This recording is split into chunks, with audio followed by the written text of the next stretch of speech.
Good evening, everyone. Welcome to our post-game press conference. We have here Chi Saet, Myla Pablo, Coach Koji Chizunabara, Janelle Cheng, and Donalyn Paralejas of the Petrogas Angels, who won in straight sets against the Signal HD Spikers. Coach, congratulations on this big win over Signal. What can you say about how your team performed tonight against Signal?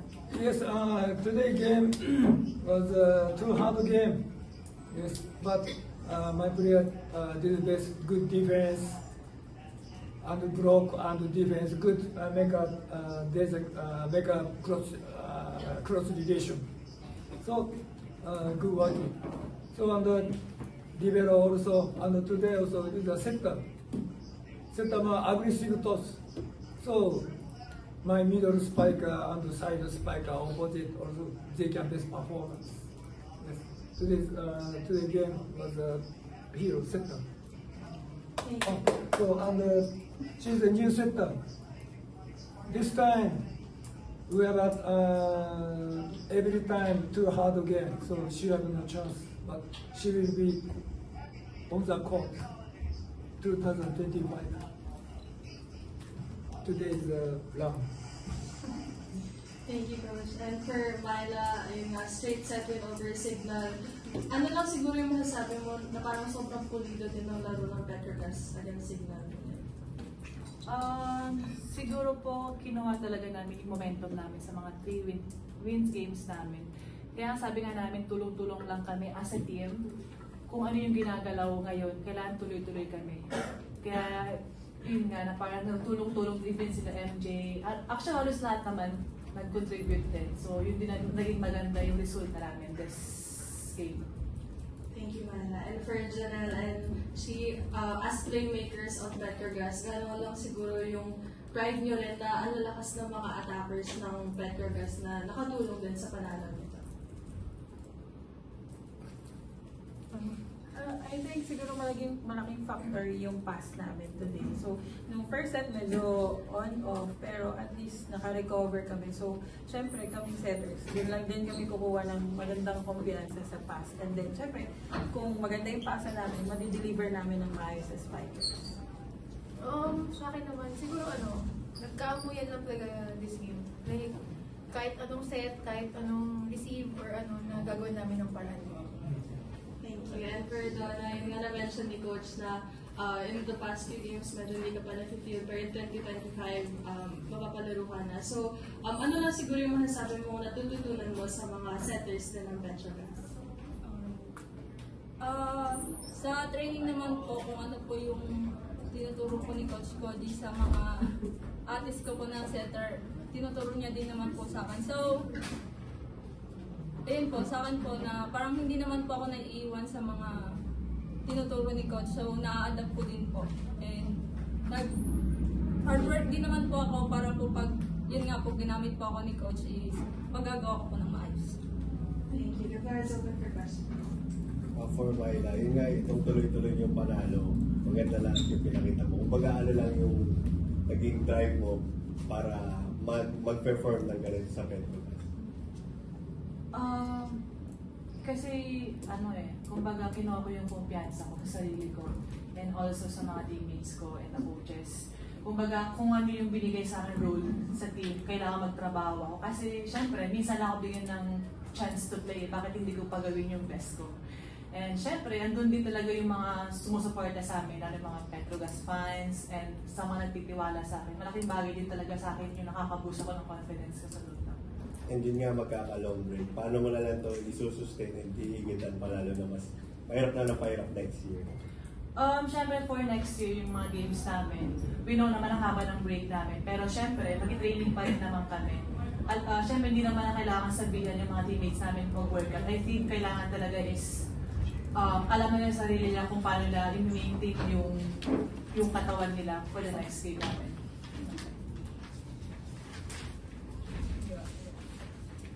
We also have our best player of the game here, Brooke Vancic. So Brooke, in this game, he scored 19 points and 6 blocks for Petrogas. How would you what would you say about how the team performed tonight against Signal? Yeah, I'm just proud of the team. I thought everyone did a fantastic job. Everyone was super aggressive. I thought Mila did fantastic. I think every ball she touched was a kill. So I'm just so proud of the team, and yeah, it's good to be able to, win in 3 against Signal. They're a very, very good team. They're very scrappy. They know how to win, so I'm very proud leading on a high note before Christmas. So, Myla, paano mo na lang i-describe itong buong taon na ito na siguro nung umpisa medyo hinahanap mo pa rin yung way of placing mo sa team, and you'll end the year siguro at your best form yet after a while. So, anong pakiramdam or how would you sum up lang 2024 para sa'yo? Ngayon, this 2024, siguro, I think nakuha ko na yung confidence ko sa sarili ko. Kumbaga, yun yung hinahanap ko. Kumbaga, kaya nga sabi ko sa mga setter ko na kumbaga, bigyan nyo lang ako ng kumpiyansa sa loob ng court. Lahat ng kasi papatay ko kahit nag-a-adjust ako. Pero ginawa ko yung sarili ko sa mga teammates ko. Sabi ko nga parang kung hindi man ako nagamit to 2 conference, kailangan makabawi ako this all-Filipino and for the management na din. Sa mga taong sumusuporta sa akin and also the Coach Koji din and mga teammates. And for Janelle, Mamichi, ano nakita niyong biggest change sa Petrogas this year? Siguro may mga downs din na hindi napag-finals and all, pero ano yung pinakamagandang pagbabagong nakita niyo sa team? Siguro for this year, yung na-adapt namin from Coach Koji is number 1 talaga is yung disiplina. So, yung discipline kasi medyo, syempre like yung iba sa atin, medyo akala natin okay na, pero iba kasi, iba yung strict si Coach Koji and father figure sa amin. So, talagang gusto niya kapag ganito yung start ng training, so dapat nandito kami before mag-start yung ensayo. Kasi marami din kami kailangan i-overload. Yun nga, lagi nang nire-remind sa amin na hindi kami na collegiate player. We are professional players. So dapat gumalaw kami as professional players. Siguro add ko lang is parang nagkaroon kami lalo ng communication kahit hindi pa ganun kapulido. Like nagkaroon na ng communication with Coach Koji, with the players, ganyan. So nagkakaintindihan na ngayon kahit paano. And for Brooke, this year you joined Petrogas at the start of the year. You're ending the year with a win. How's this year been for you? I've been here for almost a year now, and this is like the best time I'm ever having. I think this is like where I wanted to be. This is where I dreamed to play, and I'm having a blast, and I'm just super grateful to be able to be on this team with these girls, and everyone's just so sweet and so accepting and nice, and I love my team, so I'm very, very grateful to have this opportunity. Brooke, just how big of a help has Myla been for you, especially when you're trying to contain all that energy, to help Petrogas now that Myla's also finding her form for the team? Yeah, no, Myla's a fantastic player. They don't call her Typhoon Pablo for nothing. Like, she has all the shots, like a wicked line hit for sure, and she's just confident. Like, you see her on the court, like something doesn't happen, she's like, okay, next one, I got it. And it's really refreshing to be next to her and have someone to like, okay, she's calm, collected, and just firing, okay, like, let's hop on board. So I'm very happy to have her as a teammate. Does it make it easier na kumbaga yung spikers yung talaga proven superstars in the league, and then also kumbaga sa middle din, sina MJ, sina Remy, parang dumadali ba yung trabaho niyo kung in a sense, mga ganun? Oo, madali yung buhay namin ni Janelle kapag mayroon kaming mga spikers na katulad nila. Siyempre parang mahirap kasi talaga yung responsibility namin as setters, kaming tatlo. So, syempre, iba-iba yung timing, kailangan namin isipin. Pero, kapag alam namin na yan sila, for example, MJ, eto yung ibibigay namin, alam namin mapapatay na.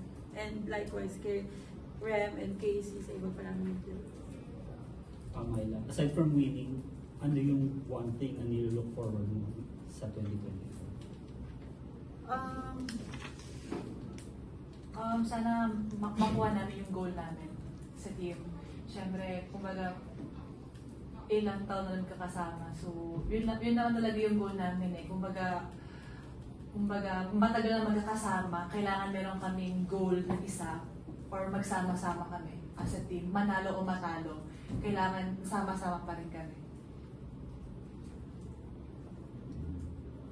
For the setters, 4-game winning streak, ano lang siguro yung nakikita yung strength ng Petrogas, especially in this game na kasi hindi naman basta-basta yung signal. Ano yung lumabas this game na very precise yung naging movements niya today? For me, siguro yung service target and also our pass, our catch. So, yun nga, ulitin ko, nung first set medyo nag-shake pero eventually naka-recover kami. So, lahat naman ng teams I mean, maganda yung receive, magandang play, so magandang, kumbaga, sure na points. So, ganun lang din sa amin. And also our blockings for today. Sobrang ganda. Siguro comment ko lang din yung mga sa stats namin. Maayos yung basa sa kalaban.